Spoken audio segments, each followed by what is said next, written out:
Hello friends, మా ఆయన అయితే తోప చేస్తున్నారు చూడండి.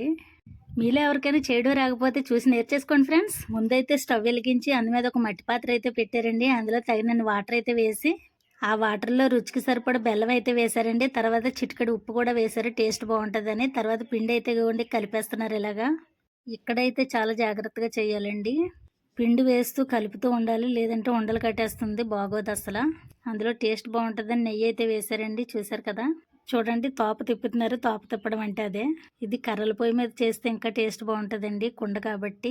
ఇగోండి రెడీ అయిపోయింది, మా ఆయన అయితే తింటున్నారు. ఆయనే చేశారు కాబట్టి ఆయనే టేస్ట్ అయితే చేయమన్నాను ముందుగానే. నేను ఎప్పుడు చేయలేదండి, అంబలైతే చేస్తాను కానీ తోపలు ఇలాంటివి అయితే నేను చేయలేదు ఎప్పుడూనా, అందుకనే చేసి చూపిస్తున్నారు.